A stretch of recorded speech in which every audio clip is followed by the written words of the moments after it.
Shalom saudara-saudara yang Tuhan kasihi, dimanapun saudara berada. Kasih karunia dari Tuhan menyertai saudara sekalian. Saudara sekalian yang Tuhan kasihi, saya berharap kasih karunia, penyertaan dan pemeliharaan Tuhan selalu dirasakan oleh saudara sekalian. Saudara, hari ini saya mengajak kita untuk merenungkan tentang dua orang yang disalibkan bersama dengan Tuhan Yesus. Saya akan menyoroti penjahat yang tidak bertobat sekalipun kematiannya sudah di depan mata.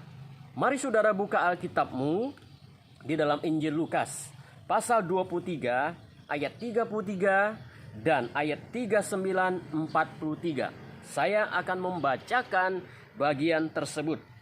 Lukas pasal 23 ayat 33 berbunyi demikian.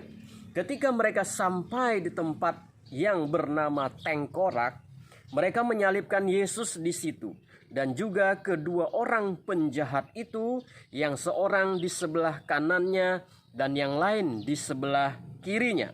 Ayat 39. Seorang dari penjahat yang digantung itu menghujat dia, katanya, "Bukankah engkau adalah Kristus?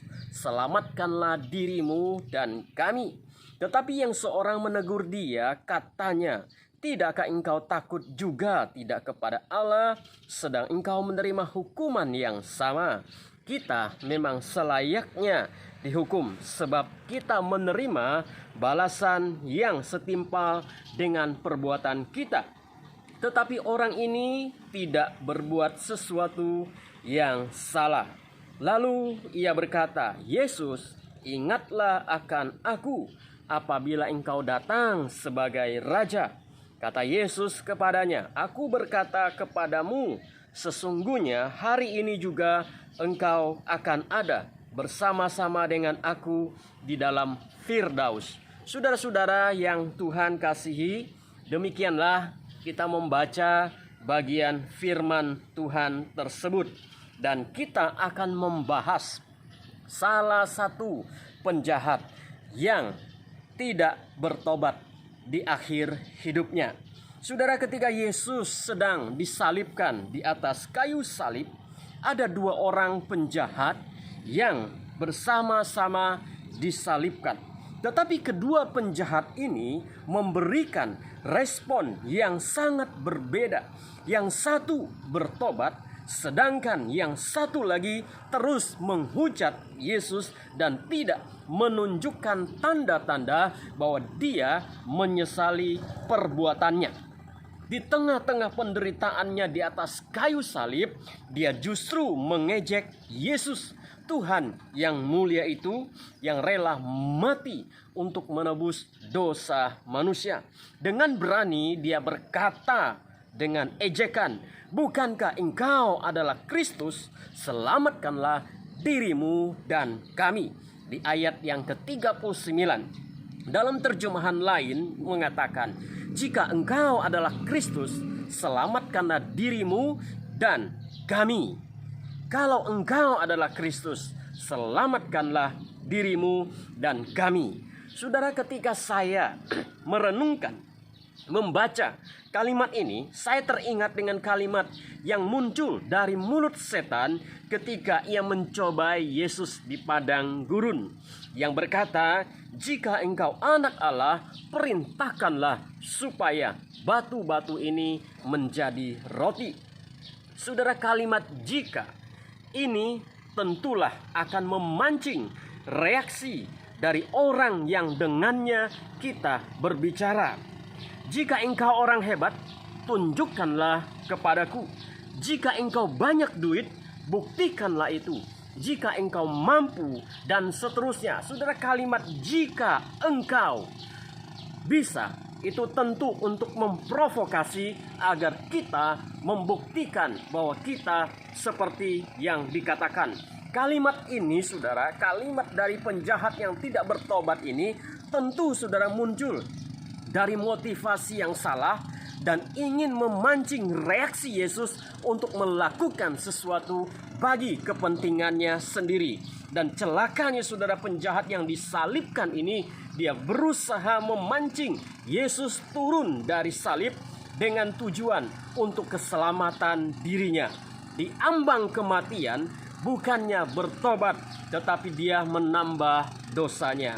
Sebenarnya saudara, penjahat ini sudah sungguh berbahagia, karena di saat-saat terakhir hidupnya, dia bisa bertemu dengan Yesus, Juru Selamat dunia. Tetapi saudara, mata hatinya tertutup. Mengapa saudara? Salah satu penjahat ini tidak bertobat karena dia tidak mau sadar akan perbuatan jahatnya. Inilah saudara tipe manusia yang suka menyalahkan orang lain, padahal dia dihukum oleh karena dosanya sendiri. Di ambang kematian, dia justru tidak mau bertobat. Mengapa? Karena dia tidak mau sadar akan perbuatan jahatnya. Saudara, Tuhan menciptakan manusia dan Tuhan memberikan hati nurani kepada manusia. Ketika Adam dan Hawa berdosa, mereka bersembunyi karena hati nurani mereka menuduh mereka. Walaupun kita tahu bahwa setelah manusia jatuh dalam dosa, hati nuraninya telah tercemar sehingga tidak bisa diandalkan sepenuhnya atau bersifat mutlak. Tetapi saudara, hati nurani masih berfungsi. Hati nurani seperti alarm yang Tuhan taruh di dalam diri kita agar kita bisa membedakan yang benar dan yang salah. Ketika seseorang berbuat salah, hati nuraninya pasti akan menegurnya. Ketika kita melakukan kesalahan atau kejahatan, perasaan kita tidak enak, hati kita tidak tenang, kita tidak bisa tidur sebelum kita membereskannya. Namun saudara, hati nurani bisa mati ketika gerakannya tidak diperhatikan. Misalnya, ada orang yang pertama kali mau mencuri sesuatu, pasti hatinya penuh dengan ketakutan. Tetapi bagi yang sudah biasa mencuri, tidak ada rasa takut lagi atau tidak setakut pada waktu dia pertama kali mencuri. Mengapa? Karena hati nuraninya sudah mati. Hati nurani akan berbicara dan mengingatkan kita. Tetapi salah satu penjahat yang tidak bertobat ini sedang mematikan hati nuraninya. Dalam hati kecilnya, saya percaya ia tahu kesalahannya dan dia harus bertobat. Tetapi ia sudah terbiasa mengeraskan hati nuraninya, sehingga tidak heran bahwa ketika dia diambang kematian pun dia tidak mau sadar akan kejahatannya. Dia terus menghujat, dia terus memaki, dia terus mengejek, dia terus menyindir Yesus. Dia terus melakukan kejahatan sampai pada nafas terakhir hidupnya. Saudara, dia disalibkan memang sudah sepantasnya, karena dia adalah seorang penjahat besar. Di dalam hukum Romawi, hanya penjahat besar yang dihukum dengan cara disalibkan. Yesus disalibkan di antara para penjahat. Yesus tidak bersalah, tetapi dia mati disalibkan untuk menggenapi nubuatan para nabi bahwa Mesias akan diperlakukan secara tidak adil, dihina, dianggap sebagai penjahat, yang saudara bisa baca di dalam nubuat Yesaya 53. Tetapi salah satu penjahat ini tidak mau tahu, tidak sadar bahwa dia telah melakukan perbuatan kejahatan besar. Mestinya saudara dia koreksi dirinya, mengapa dia dihukum dengan cara disalib. Bahkan dalam hal ini sudah diingatkan oleh rekannya yang disalibkan bersama-sama dengan dia di sebelahnya. Dia berkata, kita memang selayaknya dihukum sebab kita menerima balasan yang setimpal dengan perbuatan kita. Tetapi orang ini tidak berbuat sesuatu yang salah. Di dalam ayat 41, sekalipun dia telah diingatkan oleh temannya, dia tetap tidak mau bertobat. Dia terus memaki, mengejek, dan menantang Yesus dengan berkata, "Jikalau engkau adalah Kristus, selamatkanlah dirimu dan kami." Dengan kalimat ini, sebenarnya dia lebih memikirkan dirinya sendiri. Dia memojokkan Yesus dengan harapan Yesus akan bertindak dan dia akan selamat. Dia memiliki taktik yang begitu lihai dengan harapan Yesus akan terpojok lalu menyatakan kuasanya sehingga ia mendapatkan keuntungan, yaitu selamat dari hukuman. Saudara, perhatikan kata kami. Penjahat ini adalah orang yang bertipe suka mempersalahkan orang lain demi kepentingan dirinya. Harusnya dia sadar diri dan dia bertobat dengan segera, tetapi malah menantang Yesus untuk turun dari salib. Ada pepatah Tionghoa yang sangat populer yang berkata begini, "Tili put kainin, kainin put tili." Artinya adalah orang yang tahu diri tidak mempersalahkan orang lain, sedangkan orang yang mempersalahkan orang lain adalah orang yang tidak tahu diri. Saudara, bukankah di dalam hidup ini kita sering kali berjumpa dengan orang-orang yang seperti penjahat yang disalibkan bersama dengan Yesus ini? Mereka berbuat kesalahan, mereka dihukum, tapi mereka menyalahkan orang lain. Mereka teriak-teriak kalau kita telah menghancurkan mereka, padahal mereka hancur karena perbuatan jahat mereka.